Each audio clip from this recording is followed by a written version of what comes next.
Commissioner Christensen, do you have any general comments at this time?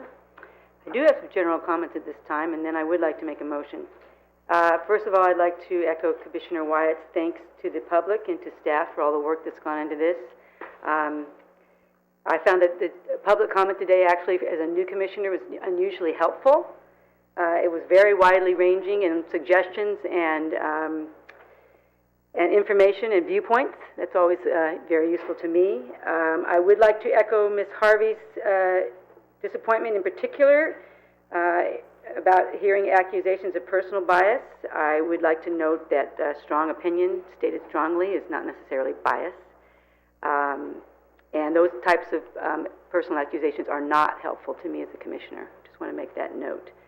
However, as I said, most of the comments were helpful to me, and I would basically agree with the upshot, which was that, yeah, this is pretty dang messy and confusing. As a new commissioner especially, who has not followed this matter over the past 5 years. I heard staff's reiteration of the history, 2002, 2004, 2005, 2006, 2007, 2008, 2009, 5 planning commission meetings, and we are still where we are at. So as Commissioner Wyatt said, there's obviously, there's still a great deal of confusion, and that is a problem, and especially a problem for me. We have as a new person, we have a new board, we have different staff leadership, we have changing economic times, we have shifting paradigms regarding global climate changes and energy. We have a new planning commission. You can see where I'm going with this. I wanted to address Commissioner White's comments at the beginning, in that and also echo Commissioner Wyatt. I looked at the ATC version not as a final document by any means, but I did find the format much easier to understand as far as I could understand it, and that is what I was voting for at the last meeting. I, like Commissioner Wyatt, expected to do a great deal of work on the actual content of the ordinance, and I just wanted to kind of make that clear. However, I am as concerned as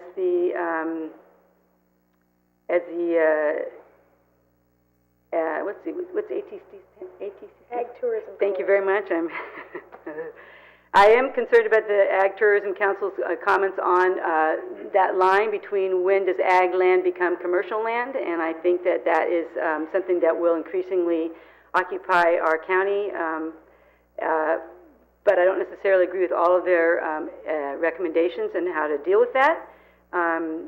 One thing that I agree with completely with the Ag Tourism Council is the statement made that the Planning Commission is charged with interpreting policies and ordinances of our county, and I would like to counterpose the implied statement that we are not actually here to make policy. So again, you may guess where I would make a motion, but I'm going to wait until we hear further from the rest of my colleagues, and then maybe I can come back to that. Very good. To my left, Commissioner White, would you like to? I'll just make some brief comments about what the public had to say here today, and I also would like to thank the public for their participation, and that's what's needed on all these issues, not just this one here, and it's greatly appreciated, I'm sure, by our entire commission here. I said what I said earlier. I still hold to that, and the overall theme we heard here today, I believe, is to send it back to the board for some clarification of intent.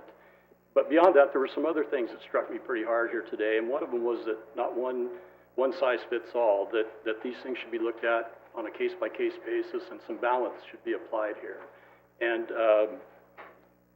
as far as Ag Policy 6 goes, we had testimony here today that there are some people with agricultural land that are holding wedding events, and they went through the minor use permit process, and they were scrutinized to do so. And Ag Policy 6 historically has been interpreted to mean that events can be held on agricultural land non-related to the agricultural use there. What the ordinance before us today is asking for is a major shift in that policy. And I just wanted to clarify that for folks that didn't maybe understand that. And that's the end of my comments, and I agree that you know, with a lot of the public had to say here today. Commissioner Milsko? Yes, a few years ago, the Farm Credit System of United States ran a survey and found that 93% of all the farms in the United States had to have off-farm income to survive. Now, that being said, I don't think San Luis Obispo County is much different. What I heard here today was total opposition except for the Ag Tourism Coalition. And so there's a lot of confusion in this thing. It's been brought back to the Planning Commission 5 or 6 times with confusion each time, and there's still confusion. From all the testimony I heard, and I appreciate all of you coming, I think it has to go back to the board, get redirection, and then a group put together that the stakeholders have a stake in the group so that we can come up with a good ordinance, whatever it might be. And I've also noticed that there's a terrific difference between the South County and the North County. We don't have wineries scattered all over in the South County. I go meet the public in South County. They're looking for places for events. We need more of them. We don't have them. There's a big demand for them.